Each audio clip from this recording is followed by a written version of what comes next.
ariko nagenda kubwire ngo ahura n'ubundi atamufasha gusakurira. Haleluya.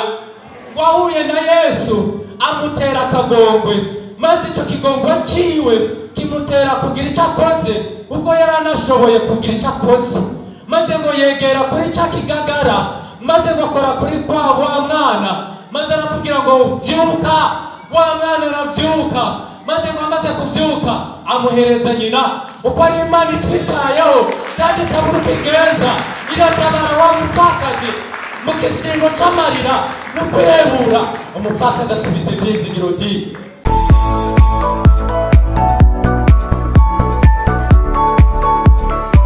Haleluya. Ndabaramukije mu izina rya Yesu Kristo. Uhejeje gusenga, arakoze azenga Imana ngo tuzigame ijambo ry'Imana, ariko nagira mvuge ngo Yesu vraiment yamarika arabikora misi yose. Haleluya. No kuba mpagaze hano kubera ko yangwaniriye pe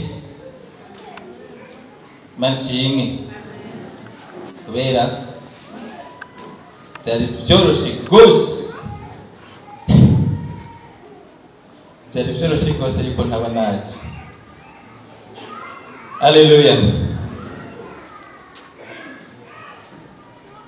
Imana itugwanirira buri munsi ibitego bya Satani cyane gose. Inahe gatoyi ariko gatatu ku mugoroba bari bambwiye ko umwana mutoye agwaye, hanyuma hageze ku mugoroba saa 11 zibura bambwira noneho ko byanse, nsamaguruka saa 11:20 nagiranje mu makati. Hanyuma shitse mu nzira naragize accident vraiment yari yavre accident nyene ndanyerera mu bitama zigzag mwibarabara, ngarugwa n'ibiti byo ku mpande zose, ariko dateba dahagara imbere yanje. Nahagaze juste gato imbere yanje hari igikamyo kwagira duhure. Haleluya. Imana vraiment turinda buri munsi.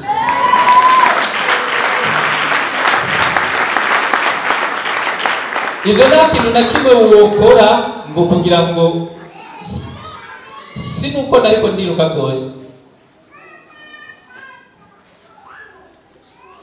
Yesu ashimwe. Haleluya. Ndashimira Imana rero ko n'uyu munsi impaye kuhaba, kuko kubera ibintu by'ingwara nyene najyanye umwanya muto baho kwe, mugabo Imana yakomeye kubana nanje. Haleluya. Turagiye gusangira ijambo ry'Imana rivuga ngo ninda kwitayeho. Ninde akwitayeho? Haleluya. Bazo mwicaranye timbewe ninda kwitayeho. Ninda kwitayeho. Bite. Bateze ninda kwitayeho. Haleluya.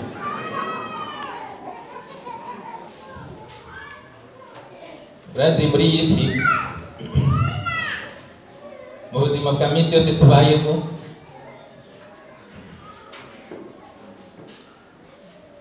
biraryoshe kumenya ko hariho ubu kwitwararitse, yuko hari uwiyumvira ko ukubaho kwawe. Haleluya. Ejo bundi nabonye agafoto, twadufoto usanga bahanahana ku matelefone, kari agafoto k'abana babiri,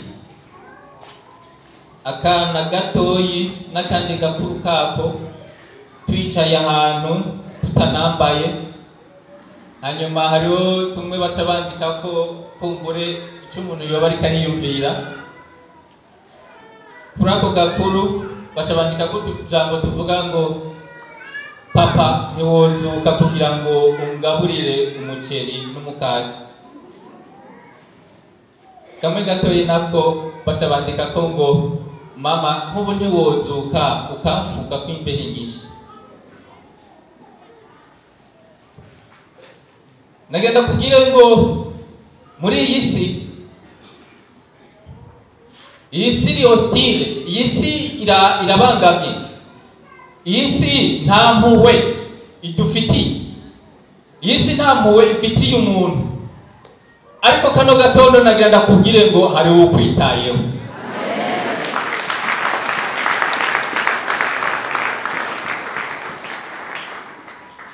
Nagira ndakubwire ngo ntukababare canke ngo umutima ntubyimbe ngo nabuze n'umwe aza kumbaza ingene bimeze. Nabo nahora nibaza ko bankunda, nabo nyene byagenze gutya na gutya na gutya na gutya. Nagira ndakubwire ngo shira umutima wawe kuri umwe wenyene akwitayeho. Uyo wenyene niwe wenyene amenya kukanye akaza akagufuka. Haleluya. Niwe wenyene amenya kushonje akaza akakugaburira. Niwe wenyene amenya ko umutima wawe ubabaye akaza akawuhumuriza. Yesu ashimwe. Ninde wundi akwitayeho? Ntawe uhari. Yesu ashimwe cyane. Reka nagira sabe agira uwumfasha gusoma. Dusome mu butumwa bwiza bwa Yohana igice cya 5. Ubicana n'umunani Isezerano Rishasha. Ubutumwa bwiza bwa Yohana igice cya 5 umurongo wa 5 kugeza ku 10. Hariho umuntu yari afise indwara yimaranye imyaka 38. Yesu amubonye aryamyeho kandi amenye ko amaze igihe kirekire, aramubaza ati umva ugomba gukira? Unarwaye aramwishura ati mugenzi, nta muntu mfise wo kunyinikira mu kidengeri y'amazi azikurutse, kuko ngira ngo ndaza uwundi akantanga gushungurukiramo. Ese aramubwira ati va hasi, ikorera ikirago cawe ugende. Buno nyene uwo muntu arakira, yikorera ikirago ciwe aragenda. Babwira uwakijijwe baterega ni kw'isabato, ntivyemerwa ko wikorera ikirago cawe. Nawe arabishura ati uwakijije niwe yambariye ati korera ikirago cawe ugende. Haleluya. Imana ishimwe cyane. Ngo hari umuntu yari amaze imyaka 38 agwaye, aryamye ku kidengeri. Icyo kidengeri cyari cyo aho abantu bagwaye indwara zitandukanye, ngo ibihe bimwe bimwe mu marayika w'Uhoraho yaraza muri icyo kidengeri, hanyuma umuntu akorokeye muri ayo mazi ubwa mbere akabiwakira. Rero uwo muntu yari amaze imyaka 38 ari ngaho, yamagerageza kukorokera muri cya kidengeri mu gihe umumarayika kijemwo, mugabo bakamutangayo kubera ko kumbure bamwe baba bamusumbya utugara, abandi nabo baba bafise abo abaca babajanayo n'ingoga. Nawe naburya yarinda kwikwega, muravyumva.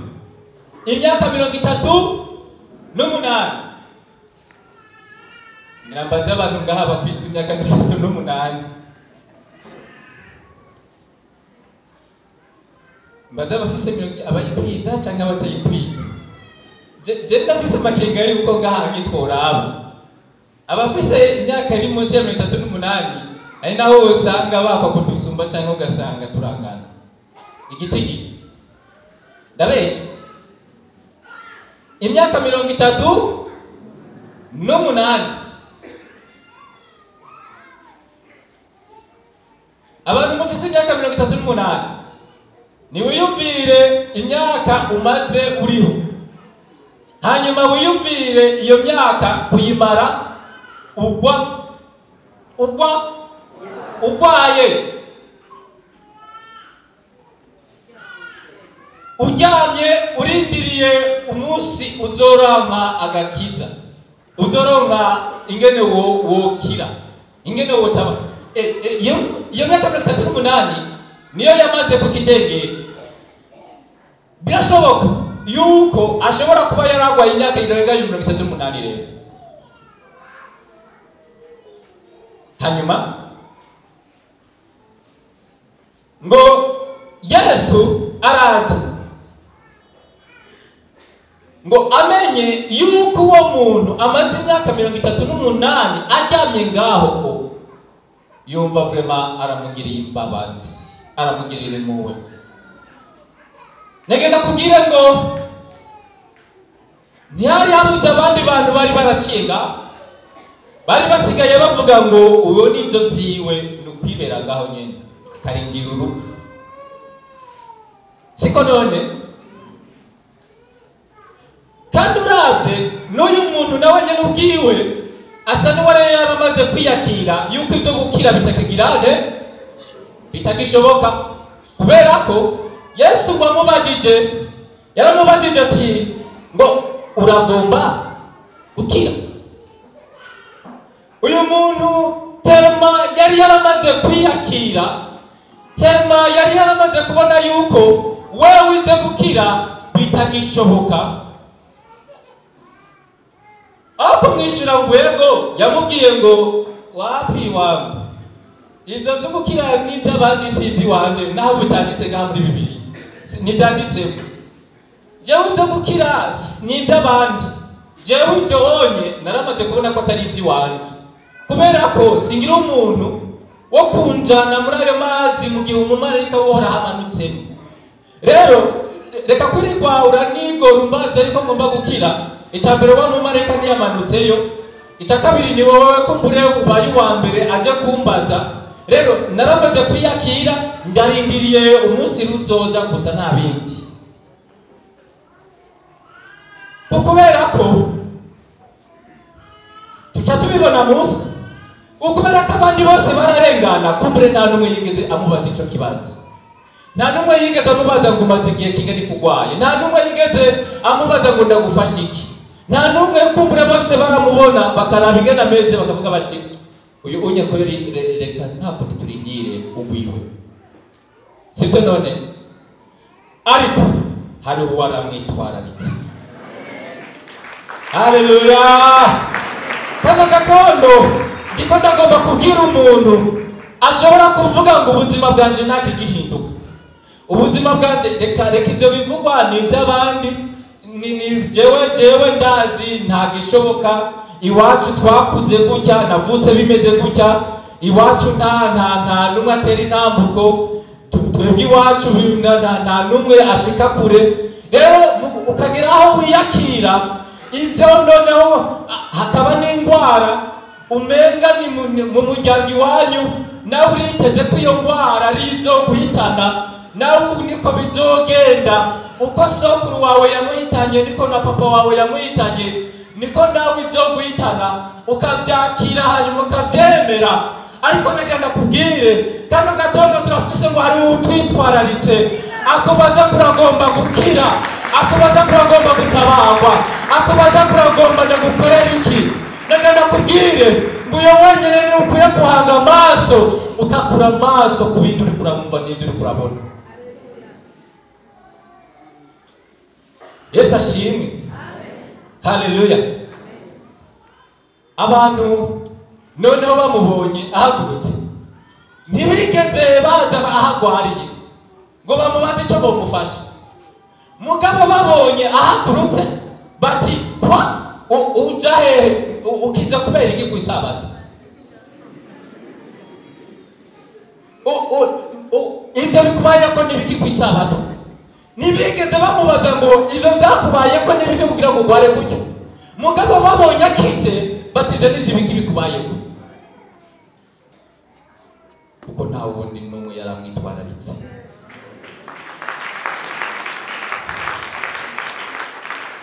Haleluya. Kino gitondo ndagufitiye inkuru nziza, ngo turafise inshuti nziza, inshuti twitwararitse vrema, inshuti kwitwararitse cane. Haleluya. Reka wama urondera ingene witwaza uravyumva je nabuze ubunyitaho jewe na bene mwe dusengana ntibandaba ababumenga baraba abandi negenda kubwire ngo nabo nyene n'abantu bagwana intambara nk'ukugwana ariko negenda kubwire ngo dufise Imana idafatirwa, dufise umutabazi atabura inzira acamwo, dufise umukiza haleluya ataburanirwa atananirwa, uwo nawe ni Yesu wenyene haleluya. Negenda kugira ngo nakazu ka mitego wowe ubamwo Yesu atinjiramo.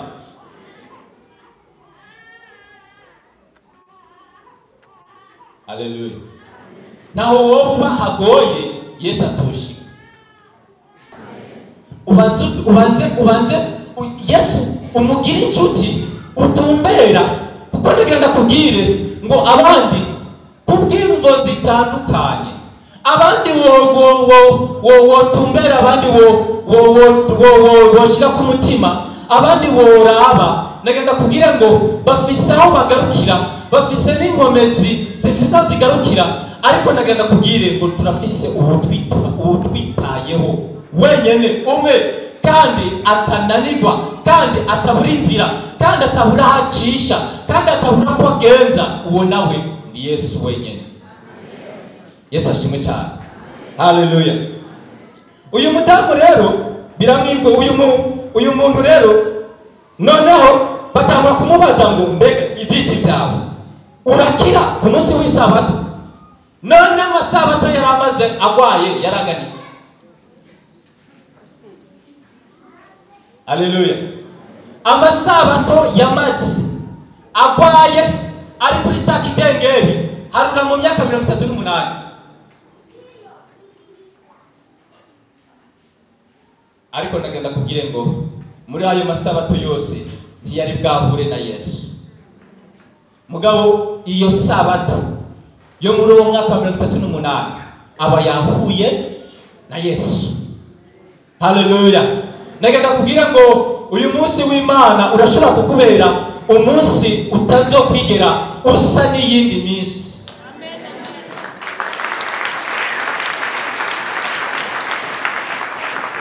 Haleluya. Reka dusome iyindi nkuru mu butumwa bwiza hanyene bwa Yohana igice 8 ku murongo wa mbere dushike ku murongo w'11. Kano gatondo nagira ndakubwire be ukira abantu, ukura amaso ku bantu, ariko yahange ukwitwararitse pe. Ubutumwa bwiza bwa Yohana 8:1-11. Umugore yafashwe asambana gaturuturu asubira mu rusengero, abantu bose baza ahari, aricara arabigisha. Abanyabwenge ivyanditswe bo n'abafarisayo bamuzanira umugore afashwe asambana, bamushira hagati, bamubwira bati, mwigisha, uyu mugore bamuturumbukiyeko ariko arasambana, kandi Mose mu vyagezwe yatugeze kwicisha amabuye bene abo, none wowe uvuga iki? Ariko ivyo babivuga ariko mugeza ngo bamukure ku rwitwazo rwo kumurega. Ariko Yesu arunama yandikisha urutoke hasi, maze bakobeje kumubaza arunamuka arababwira ati, utagira icaha muri mwebwe naba ari we abanza kumutera ibuye. Asubira kunama yandika hasi, nabo bavyumvise basohoka isorosoro, uhereye kukuze ugashitsa ku muto. Yesu asigara wenyene, bo na wa mugore yari ahagaze hagati. Yesu yunamutse aramubaza ati, yewe mugore, bamwe bakureze bari hehe? Nta numwe aguciriye urubanza? Nawe ati, nta numwe mugenzi. Yesu aramubwira ati, nanje singucira urubanza. niwigire guhera ubu uze usubire gukora icaha. Yarafashwe kandi ivyo yafashwemwo ntiyigeze yiregura ngo sivyo barambesheye, kubera ko ntibari bamubesheye. Sivyo none mwe mwibaza ko bari bamubesheye? Ntibari bamubesheye, nivyo yari umunyabyaha, nivyo bamusanze ariko arakora icaha, bamufatana amaboko mwisaho, niko bakunze kuvuga. Bamusanga ariko ari muri ivyo gusa, uwo bariko barabikorana we ntibamuzana, bazana wa mugore. Kubera ko vyoshoboka ko muri aba bari bamuzanye harimo nabo bari baramaze kubigira iki, kubikorana, kuko uyu mugore yari umusambanyikazi. Mugabo ico bashoboye, bashobora kumutunga urutoki. Mugabo Yesu wewe yari afise intumbero yo kugira iki, yo gukiza, ntiyari afise intumbero yo kwica. Ubundi icaha nivyo ibi baje bavuga bati mu vyagezwe vya Mose, ego mbe bariko babivuga kugira ngo bageze Yesu. Mugabo ivyo bariko baravuga ku ruhande rumwe, bariko bavuga ivy'ijambo ry'Imana rivuga yuko mu vyagezwe handitswe ko ufashwa sambana bategezwa kuca bagira iki, bamutera amabuye.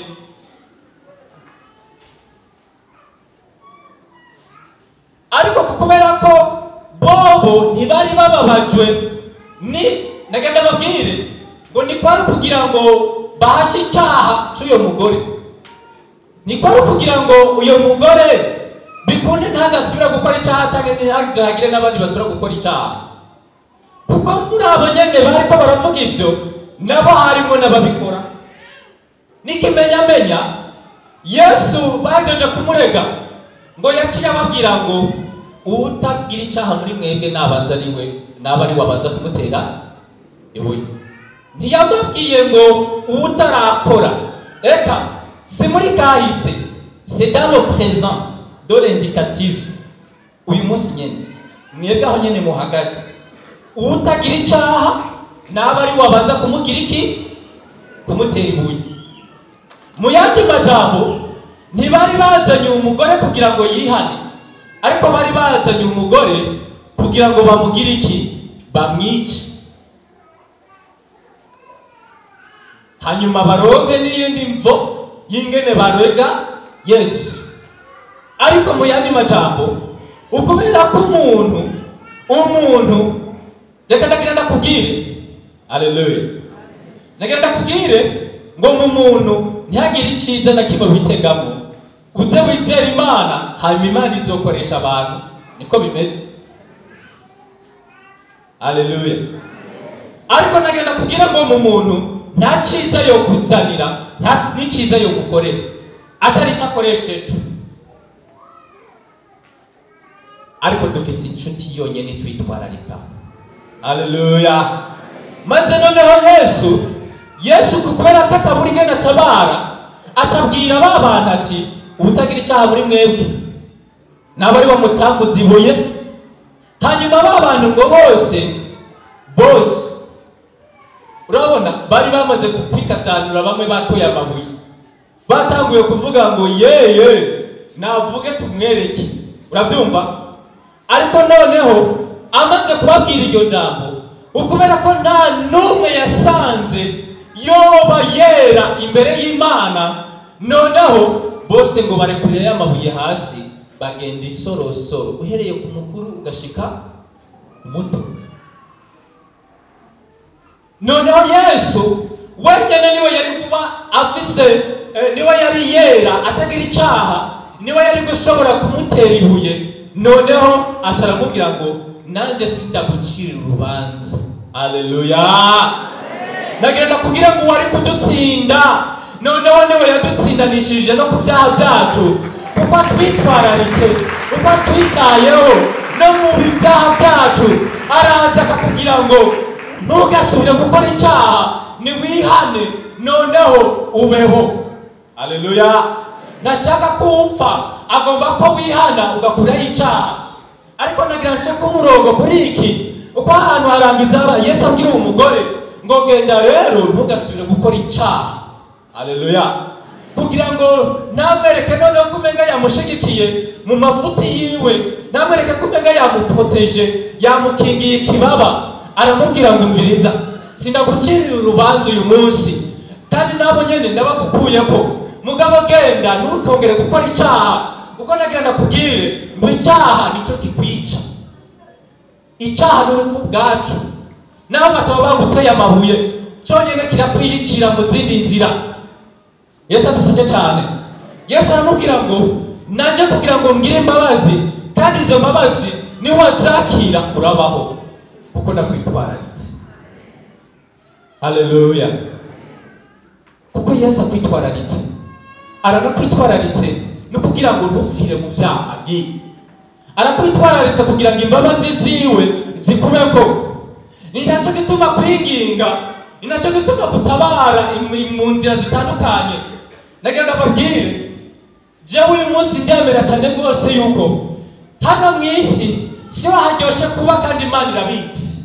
Yesu arabizi ko hano mu isi si ho hambere hafise iswingi ryo kuba.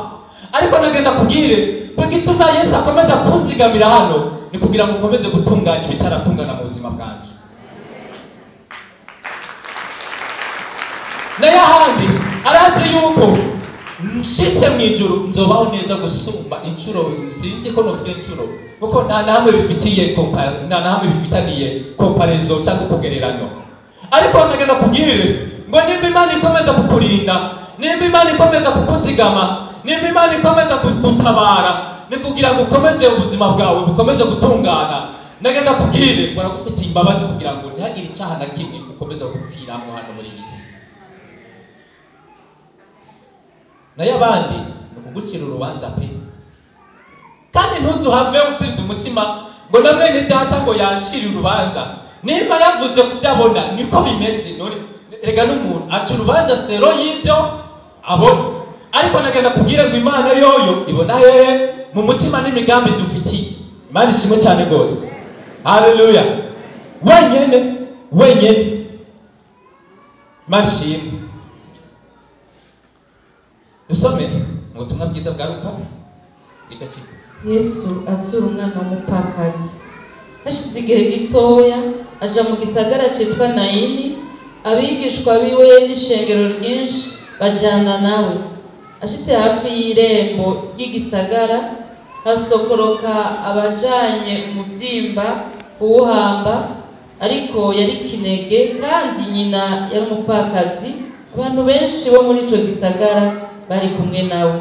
Mwami Yesu amubonye amutera akagongwe, aramubarira ati ntacurira.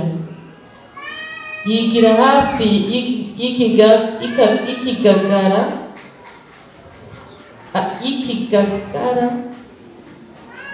agikorako, abahamvyi barahagarara. Aravuga ati muhungu, ndakubariye nti vyuka.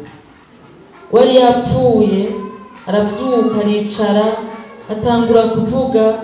Yesu amuha nyina. Bose baterwa n'ubwoba, bahimbaza Imana bati uvugishwa n'Imana hambaye aserutse muri twe, kandi bati Imana igendeye abantu bayo. Haleluya. Yesu uyu mupfakazi yahuye nawe agiye guhamba umwana w'ikinege. Yarabuze umugabo, hanyuma ubu rero akana yarabyaye nako yaragiye kugira iki ugahamba. Hama abantu bari bamuherekeje nkuko natwe nyene nino urazi yuko umuntu yabuze ebana ni ikintu twigorera siko none tukakironderera umwanya atumuvuga uti ndasimba baje kugira ngo abone ko namuserutseko sivyo none. Abayuda bafise mu migenzo yabo uburyo bazi gufasha neza kurira. Razi yuko mu Burundi iyo umuntu yabuze niyo ari kararira abantu baguma bavuga ati reka kwimana amazi oya gezaho sivyo none. Abamama bati oya gezaho reka kwimana amaza. Uravyumva umenga nyene muravyumva neza. Rero bahura bariko bararira nyene bamufashe uwo mupfakazi kugira ngo bikunde arire neza. Mugabe icyo bashobora kumugirira kwari kumufasha kumuriza sivyo none, kumuriza. Kandi bahejeje kumuriza bagaheza kuhamba wa mwana baca bamubwira ati rero uraraba bandanye wihangana nta bindi. Nene siko bigenda, uraraba ingene bandanye wihangana hanyuma umwe wese agaca yibandaniriza ubuzima bwiwe. Nimba zoronka udukwi, nimba atazoturonka, nimba zotwara akabura umuvyura, iyo ni afere yiwe. Ariko nagenda kubwire ngo ahura n'uwundi atamufasha gusakurira. Haleluya. Ngo ahuye na Yesu amutera akagongwe, maze icyo kigongwe ciwe kimutera kugira icyo akoze ubwo yaranashoboye kugira icyo akoze. Maze ngo yegera kuri cya kigagara, maze ngo akora kuri kwa wa mwana, maze aramubwira ngo vyuka. Wa mwana aravyuka, maze ngo amaze kuvyuka amuhereza nyina. Uko ari Imana itwitayeho kandi itabura ukigenza, iratabara wa mupfakazi mu kisingo c'amarira no kwebura. Umupfakazi asubiza ivyizigiro di. Haleluya. Uko dufise utwitayeho kandi adufitiye inkuru nziza, adufitiye nico yotumarira, atugirira neza mu gihe gikwiriye cyose. Yesu ashimwe cyane. Uyu muntu yari yabuze ivyizigiro kandi birumvikana.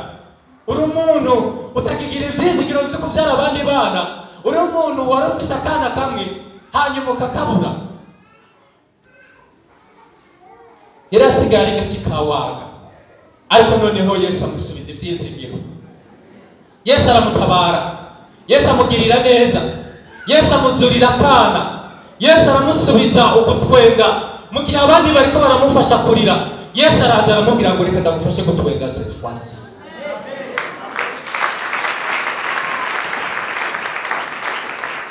Imana ihabwe icyubahiro cyane. Haleluya. Nagenda kubwire ngo dufise inshuti itwitayeho, dufise inshuti yitayeho ubuzima bwacu, dufise inshuti yitwarayitse uburyo tubaho. Nidagenda kubwire ngo icyo arindiriye kumushyira ku mutima ukamuhamagara. Tumaze iminsi turiko turavuga ngo Imana yatugendeye. Haleluya. Ariko nagenda kubwire ngo kugira ngo ubone kugenderwa n'Imana bivana n'ingeno yiteze nawe.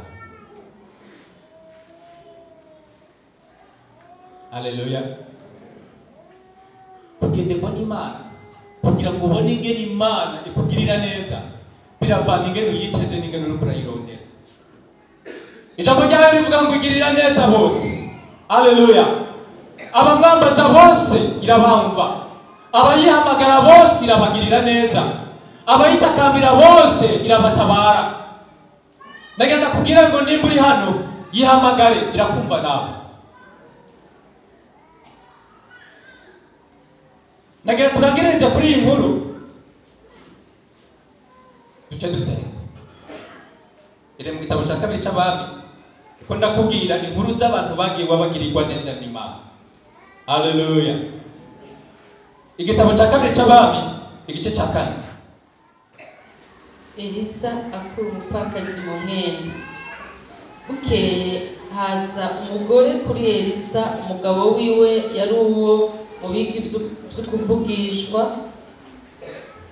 Aramutakambira ati umusavyi wawe ariwe mugabo wanje yarapfuye kandi urazi ko yubaha Uhoraho. None utwishuza araje kandi agomba gutwara abahungu banje bombi babagire abagurano biwe. Elisa aramubaza ati none nogukorera iki? Ndakubaza, hari ico wowe ufise muhira? Nawe ati umusavyi wawe ntaco mfise muhira atari urwavya gutuvuta twa elayo. Aramwishura ati genda urabe ibyo utira mu babanyi bawe biri gusa kandi ntutire bike, uheze winjire mu nzu wiyugarane mwe n'abana bawe, ayo mavuta uyasuke muri ibyo bintu byose, ikintu cyose uko cuzuye urabe aho gitereka. Nuko avuye iyo ari abigenza kuno, ariyugarana we n'abana biwe, bamuhereza ibyo bintu nawe arabisukamo. Nuko bimaze kuzura abarira umwana ati mikindi. Aramwishura ati nta kindi gisigaye. Ako kanya amavuta areka kuza, maze aragenda abibarira wa muntu w'Imana. Nawe aramwishura ati genda ushora ayo mavuta wishure umwenda wawe, ayasigaye agutungane n'abana bawe. Haleluya. Ingene hari watabawe inyuma y'imyaka 38 agahura n'uwumwitaho akamukiza ingwara yaramaranye imyaka 38. Twabonye umugore yagira yicu urubanza rwiwe rugeze gusomwa yuko akwiye gupfa, maze noneho Yesu aramukiza urwo rupfu, yongera amukiza n'ibyaha. Haleluya. Twabonye inkuru y'umupfakazi yasubijwe ibyizigiro mu gihe byari birangiye. Haleluya. Ariko kandi nagenda kugira ngo iyi nkuru nayo y'umugore yatabawe amadeni yari afise.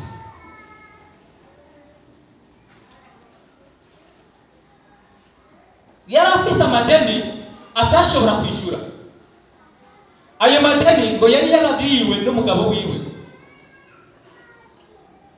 Hanyuma none abamwishuza baza bavuga bati rero turabona ko ataco wifitiye, turabona yuko ataco ufise cyo kutwishura. Alors icyo tugira dufate niki? Turafata abana bawe. Uyu mugore aba bana biwe ntibari bapfuye nibyo, mugabo yarabuze ibyizigiro by'ingano utwana yarasigaranye yasigiwe n'umugabo. None tugira tujana kubinyagano kubabaja kubera iki? Kubera ideni. Haleluya. Nagenda kugira ngo aba bantu ntibaraba ngo uyu mugore w'umupfakazi reka nakundi turabe tumwihanganire, ariko baje bavuga ngo uraturiha nta bindi. Mugabo ata noneho agenda kurondera kumwitaho ye, umwitwararitse kumwitayeho ku buzima bwiwe. Agenda ku muntu w'Imana Elisa aramubwira ngo urazi ko umugabo wanje yubaha Uhoraho, mugabo yarariye amadeni, none raba baje gutwara abana banje baje kubatwara ari nyagano. Ariko kuko Imana yitayeho ubuzima bw'uyo mupfakazi, Elisa aramubwira ngo genda ukore iki? Genda wegeranye ibintu byose, hanyuma ufate utuvuta twonyene ufise ugenda usukemo. Imana ishimwe cyane.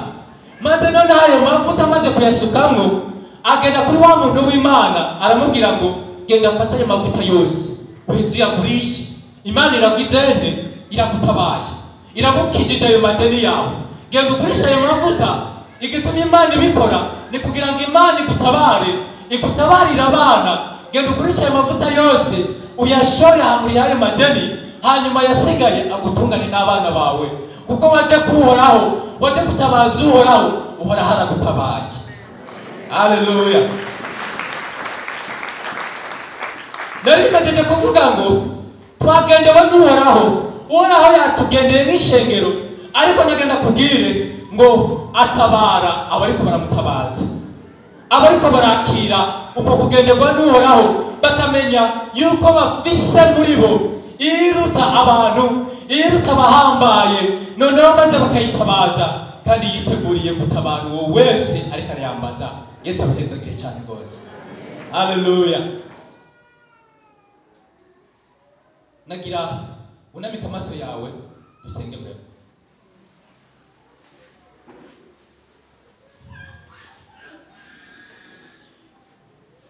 Ufise inshuti nziza kandi iyo nshuti iri ku muryango wawe. Urazi hari igihe uba uri kuraba mu buzima noneho ivyo kwizera ukumva umenga ni imigani, ukumva umenga ivyo amajambo yose wumvise ukumva umenga ni imigani, ariko ndagenda kubwire ngo Yesu ari plus réel gusumba ibindi bintu byose. Ni ubukuri. Yesu turiko turavuga, uyu mutabazi turiko turavuga, uyu mwizigirwa turiko turavuga, uyu muntu uyu mwami akiza, agakiza urupfu rw'umubiri, agakiza n'urupfu rw'umutima. Nagenda kubwire ngo ari plus réel, ni muzima, ni ukuri. Yesu ashimwe cyane rwose. Wowe icyo usabwa gusa no kumutumbera no kumuhamagara. Haleluya. Nagenda kubwire ngo amajambo turiko turabwirwa, amajambo turiko turumva, reka kuyafata minenegwe, yaha agaciro kayo, hanyuma yizere basi mu buryo bwo kugeza. Yesu adufashe cyane. Haleluya. Urazi turaba mu kutizera, hanyuma noneho ukabona umenga ukwiye kurondera uburyo wogerageza, ubu ukwiye kurondera uburyo wotabaza umuntu, ukwiye kurondera uburyo wohagira uhamagara, ukwiye kurondera uburyo wogira aho ugenda kugira ngo bikunde bishoboke. Ariko nagira ndakubwire ngo hamagara Yesu. Yesu ashimwe cyane. Nizakenera yuko agira uwo kurungika ko acishako, nagira ndakubwire uzosanga uyo ntazokora nk'umuntu ariko azokora nk'Imana, kuko azoba ariko arakoreshwa n'Imana. Yesu ashimwe. Haleluya. Nagenda kubwire ngo dufise Imana iturutira abandi bantu bose. Umwanditsi wa Zaburi niwe yavuze ngo naho data na mama bompeba ndazi ko hazonyitorera, kuko aranyitwararitse, aritwararitse ku buzima bwanje. Nagenda kubwire ngo ubu Yesu tuvuga yitwararitse kuba hano kwacu ku isi, mugabo kandi yitwararitse niyo tuzoja, kuko yavuze ngo ndagiye kubategurira amazu kugira ngo aho nzoba bariho muzoba namwe ibihe byose. Ninacho gituma mu kudukiza naduha umukati gusa wo kurya, ariko anaduha n'umukati w'ubugingo.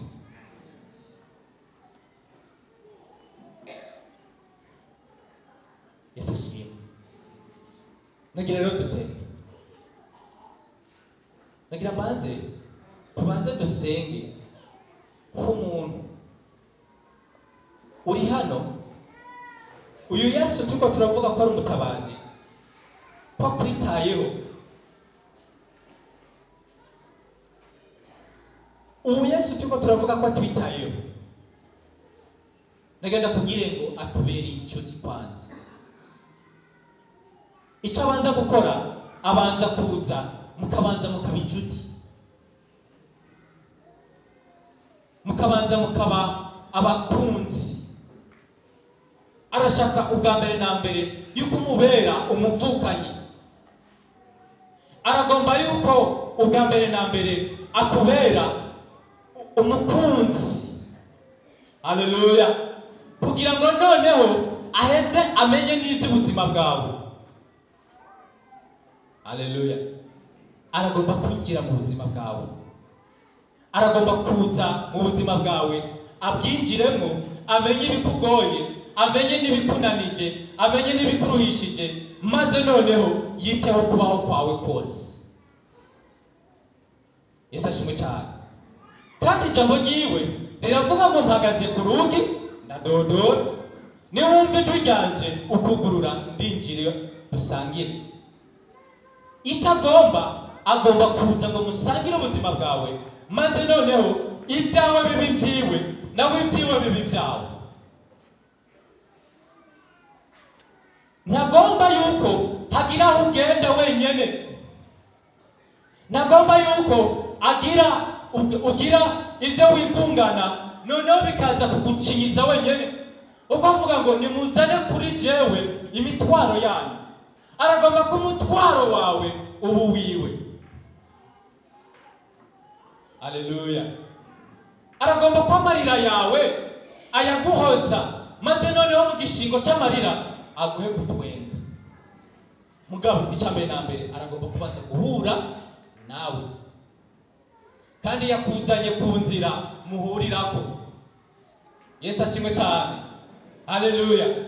Aha rero ndagomba kubanza kubwira umuntu uri hano, urazi neza ko Yesu, urumva neza ko atari inshuti yawe, urumva neza ko atari mu bugingo bwawe, urumva neza ko utaramwakira, urumva neza ko utaramuha ubuzima bwawe, ariko ndagenda kubwire ngo yaje yakuzanye nawe kugira ngo kano gatondo muhure, akubwire ko akwitayeho.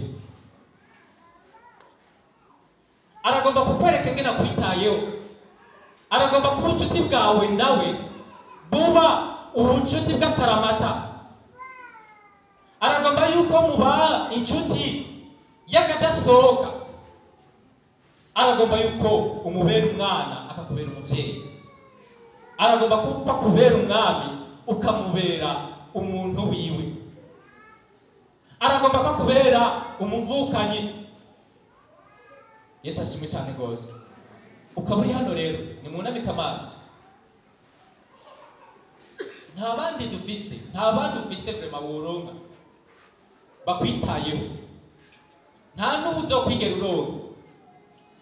Nawe wowe wibaza ko ufise abakunzi, nawe wowe uvuga uti naho abandi bose bompeba nakawe yiwe ndabizi ko atazompeba. Kwamwa afise ahagarukiriza, nyizere afise ahagarukiriza, ariko Yesu wewe nta na hamwe agarukira. Arajana nawe ugeze no mu rupfu, aba ari kumwe nawe, akajabukana nawe, maze noneho akaguha ubugingo budashira. Ukaba uri hano utaraha ubuzima bwawe Yesu, ndagusaba utarika amaboko hanyuma tugusengere. Umwami nakindi akurondera kugira ngo agukize ibyaha.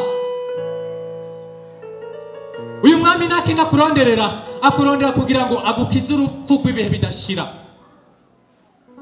Ibyaha nakindi birondera kukwica.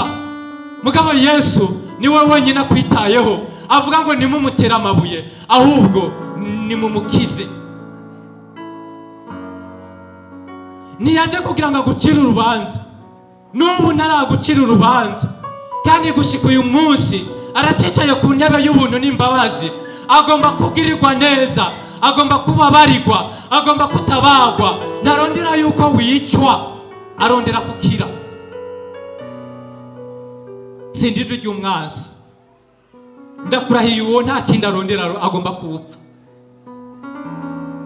None ugomba guhitamwo uwo ugomba kukwica, kandi ari umwami ariko araguhamagara avuga ngo mwingo nimuze kuri jewe abagomba gukira, nimuze kuri jewe abarushe, nimuze kuri jewe umutabazi.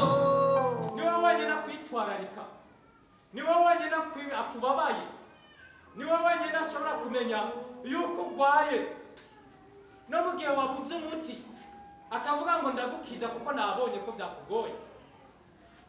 Haleluya.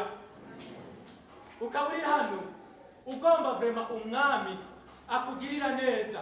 Ingo Yesu agutabare vrema. Ingo muri njyana aravuga ngo menye neza ko Isi atacitanga, menye neza ko Isi atacitanga. Nagenda kugira ngo Isi ntacyo yoguha, ariko Yesu wenyine niwe wenyine yiteguriye kuguha ubugingo budashira. Haleluya.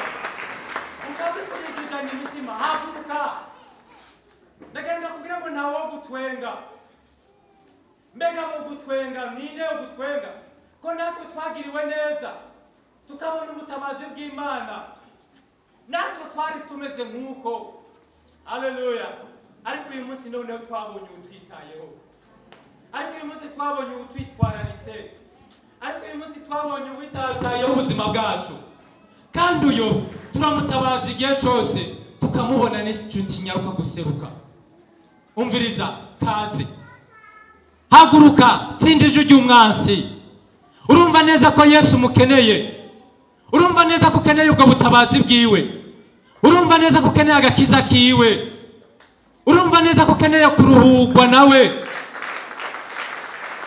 haleluya tsinda umwansi tsinda ijwi ry'umwansi uze tugusengere haleluya nukuri we nta kindi akugombera nta kindi akugombera vraiment kandi wovyizera nagenda kubwira wigituma ndiko ndinginga hasi jewe kweri neka kweri si jewe kubera karo erga nanje ndi umuntu mbega bibaza ko no kwipfuriza iciza kingana gutyo ku buryo ndakwinginga gushika hiyi mugabo nagenda kubwire ngo yirikira kwinginga iciye muri jewe nirikira irikira kwinginga ikubwira ngo haguruka ndagutabare nirikira kwinginga vrem nivyo je numva uhari twararitara gutabara Yesu ashimwe cyane gose haleluya nta wundi yoba umuhitsi agasimba haleluya neshi iryo jwi ni iry'umwansi agomba kugutsonsomera Yesu ashimwe cyane igihe nkizwa nakijijwe havuzwe ijambo rivuga ngo Imana iburiye Kayini ikamubwira ngo niwakora ivyiza nawe uremegwa ngo mugabo ni wanka kumvira ngo Satani icyaha kirakurindiriye ku muryango yarase kumvira icyaha cyace kimutsonsomera agisohoka acarengera kuri mwene wabo Abera aramwica maze none haba yikwegeye urupfu negenda kubwire utsinda icyaha niwumvira ijwi giye guhamagara ikwinginga ukanesha ijwi ry'umwansi ukaza akakugirira neza negenda kubwire urabona gutabagwa haleluya ariko ni wanga kumvira ndakubwire arakurindire kugira ngo agutsonsomere aravuga ngo wabigerageje arabibona ko wabigerageje mu mutima nta kandi kajyo kumbure azoguha ijyanyuma tsinda umwansi usimbe rimwe nk'utsinze urupfu nk'ubuhunze urupfu uze Yesu agutabare haleluya Yesu abahezagire cyane nimba urimwo rimwe kabiri gatatu Yesu abahezagire cyane reka dusengera dukomere Imana amashyi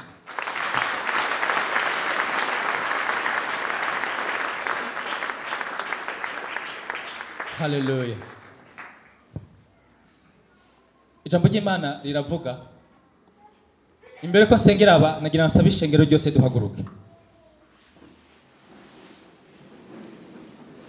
nagenda kubwire duca dusengana nk'ishengero ryose mugabo nagenda kubwire ngo duzo ukwizera kwawe gukure wige kwizera Imana no guhanga amaso Imana ukura amaso ku bantu no ku bintu maze noneho umenye ko Imana yonyene ariyo yonyene ikwitwararitse ikwitayeho Yesu ashimwe cyane kandi nagenda kubwire ngo gutabagwa kwawe ni kuzobura aho guca uko Imana itabura yicisha gutabara kwayo haleluya ariko umuntu akuze mu kwizera wige kwakira ibihe byiza Imana iri kiratanga wige kubibamwo kandi Imana izobagirira neza Imana ishimwe cyane reka tubaze dusengane naba kugira ngo bakire umwami Yesu ijambo ry'Imana nagenda babwire Yesu agira neza nta bindi biguzi murinda gusabwa, nta bindi biguzi murinda gusabwa. Imana yarabonye ko ntacyo twokora na kimwe kugira ngo dugure ugucungurwa kwacu. Nta mafaranga, nta mpuzu, nta mfungurwa twoyiha kugira ngo tugure agakiza kacu. Haleluya. Ariko nagenda babwire ngo agakiza Imana ikaduhera ku buntu. Haleluya. Icyo dusaba no kumvira gusa, kandi murakoze kumvira, murakoze guhaguruka. Iki ni ikimenyetso cyo kuvuga ngo Yesu ndaje kugira ngo ntabare. Haleluya. Rero ndabasabe musubiremwe aya majambo, nayo yindi ntambuko yo kwizera n'amajambo mwatura mugabo yavuga vuya mu mutima. Kandi nagenda babwire iri jambo tuvuga, nagenda babwira ngo niritakora ku buzima bwacu tuzoba tuvuga ibinyoma. Mugabo nizera ko iryakoze ku buzima bwanje rigakora ku buzima bw'aba bandi benshi bari hano. Nagenda babwire ngo namwe nizera ko rikora nk'uko ryakoze ku buzima bwacu. Imana ishimwe cyane. Rero ijambo ry'Imana rivuga ngo umuntu niyatura n'akanwa kiwe akatura asaba agakiza, hama akizera mu mutima wiwe ko Yesu yazutse, yapfuye akazuka mu bapfuye, agapfa azira ibyaha byiwe, hanyuma agasaba Yesu ngo amukize, yongera murongore, amubere umwami, uwo muntu azoba akijijwe. Imana ishimwe cyane.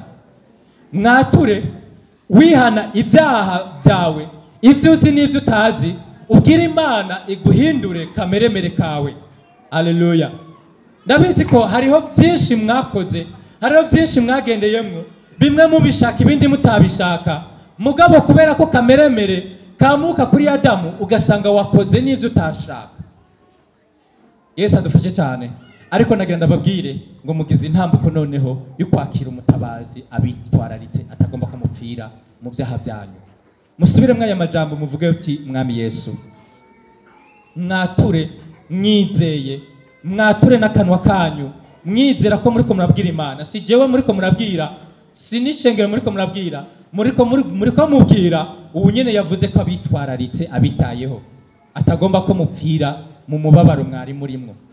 Muvuge muti mwami Yesu, menye neza ko winyitayeho, ko witayeho ubuzima bwanje, ko witayeho ukubaho kwanje.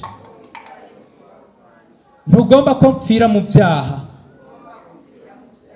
ibyo nagendeyemwo nzi canke ntazi, ibyo nibuka canke ntibuka, ariko ugomba kubinkiza. Ntugomba ko ntegwa amabuye, ariko ugomba ko nkizwa. None mwami, ndakiriye agakiza kawe, ndizeye ko wapfuye ku musaraba, ugapfa, ugahambwa, ukazuka. Ibyo byose wabikoze uzira ibyaha byanje, kandi wazukiye jewe kugira ngo jewe mbeho nduw'Imana. None mwami, ndakira agakiza wampaye, ndihanye ibyaha byanje byose, ibyo nibuka n'ibyo ntibuka, ndiyambuye kameremere kanje. Satani, ndagusezeye n'ibyawe byose, n'amabanga twagiraniye yose ndayasambuye. Nubatse isezerano rishasha na wewe Yesu. Yesu ndakwakiriye, umbere umwami, umbere umukiza, urongore ubuzima bwanje, ungwanirira intambara zanje, unkize umwasi mubi n'ivyo yanteza byose aciye muri kameremere yanje. Urakoze Yesu, ndakiriye agakiza kawe. Ndagushimiye ko wanditse izina ryanje mu gitabo cy'ubugingo. Umunsi waje gutora abawe nzi ko nzoba ndimwo. Urakoze, urakoze Yesu, urakoze Data ko wemeye kumbyara ubwa kabiri, umbyaje amaraso ya Yesu Kristo. Ndagushimiye ubugingo bushaje kandi nditeguriye urugendo rushasha. Urakoze, ndagushimiye, ni mu izina rya Yesu Kristo senze, amen, amen. Reka ishengero ryose turambika amaboko kuri aba bantu, tubagaranzire kw'ibiganza kugira ngo agakiza Imana yaduhaye na mpwemu yera twahawe nabo kababeko, kandi mpwemu yera asukwe muri bo. Haleluya. Data wa twese uri mu ijuru, mu izina rya Yesu Kristo turagushimiye Mwami kano gatondo kubw'aba bantu Mwami bari barapfuye none bahawe kuzuka, bari bishwe Mwami Imana n'ibyaha byabo ku bya kameremere kabo Mwami ako bavukiyemwo kubw'icyaha cy'inyanduruko cya Adamu, ariko noneho uyu munsi ubahaye kuvuka ubugira kabiri kandi ubaremye ugushasha Mwami. Ndasenze kugira ngo impwemu zabo zihindurwe nzima mu izina rya Yesu Kristo, kandi ibyo bagendeyemwo ibyaha byabo byose babibabarigwe uhereye uyu munsi. Ndasenze ngo amahoro yawe n'umunezero Mwami wawe no kubaho gushasha mu izina rya Yesu Kristo byisuke mu mitima yabo. Amahoro n'umunezero bigende Mwami Imana bigwirirana mu kubaho kwabo mu izina rya Yesu Kristo. Kandi Mwami Imana ndavuga ngo ivyo umwasi yababohesheje, imigozi yose umwasi yababohesheje icikagurike mu izina rya Yesu Kristo. Kandi umwasi yahora basanga ababure mu izina rya Yesu Kristo, ariko Mwami ubafuke mu mababa yawe, ubazigamire mu buntu bwawe, ubigishe kugenda bakubaha, ubigishe kugenda bitondera ibyagezwe byawe uhereye uyu munsi gushitsa ibihe byose. Kandi Mwami ndabasengeye ngo baraganwe n'abera bawe amasezerano yawe. Kandi Mwami Imana uhereye uyu munsi nabo Mwami witwararika ubuzima bwabo, ukubaho kwabo kose ukwitwararike. Urakoze, ibyaha byabo byose bitabwe mu kiyaga cyo kwibagira, maze Mwami Imana umunezero no guharigwa bigendane nabo. Urakoze, tubisenze mu izina rya Data wa twese n'iry'Umwana n'irya mpwemu yera. Haleluya. Kandi Mwami turasenze nk'ishengero ryose kugira ngo Mwami Imana ukuze ukwizera kwacu, ugukomeze mu izina rya Yesu Kristo. Mwami Imana abahora bagenda bagoyagira bari bamagoyagi Mwami kubw'intambara barimwo, ubwuko Mwami Imana bacunaguza bufuni na buhoro, abandi Mwami ukwizera guke bagahanga amaso abantu, bagahanga amaso ibintu mu izina rya Yesu Kristo. Turakuyeho Mwami Imana ivyo vyifatikizo bindi vyose, ariko Mwami turagomba gushinga umusaraba imbere yacu kugira ngo abari we tugenda duhanze, uko umusaraba wonyene ari agakiza kacu gaturuka, kandi ari ugutabagwa kwacu kuri mu izina rya Yesu Kristo. Utabara ishengero ryawe, urigirire neza, urikomeze, kugira ngo amaso y'imitima yacu ahumuke, abone ibihe vyiza Mwami byo kugirirwa neza n'Imana no gutabara kwayo uriko kuragendera ishengero ryawe mu izina rya Yesu Kristo. Maze Mwami abariko bari bakiri ko baragenda bakwega amaguru, maze bahaguruke biruke baramirize nibatsindwe mu izina rya Yesu. Ku munsi uko ari ugenda utuneshereza, urakoze, ivyizigiro vyawe nibigenda bigwirirana mu mitima yacu mu izina rya Yesu Kristo. Kandi ukukwizera no kuguhamaga no kugusenga ijambo ryawe rigenda rigwira mu mitima yacu. Urakoze, turakwizeye kuko kiza kawe gahambaye n'ubutabazi bwawe bwinshi, kuko ukora Mwami ibirengeye ivyo twoshobora gusengera. Urakoze, uhezagira ishengero ryawe, uriho umugisha, uriho gutotahara, uriho kugubwa neza, uriho kukubona iminsi yose. Ugutabara kwawe kugende guherekeza ishengero ryawe amaja n'amaza, maze ubwiza bwawe bugende butwikira abantu bawe uhereye uyu munsi n'ibihe byose. Ni mu izina rya Data wa twese n'iry'Umwana n'irya mpwemu yera dusenze, amen.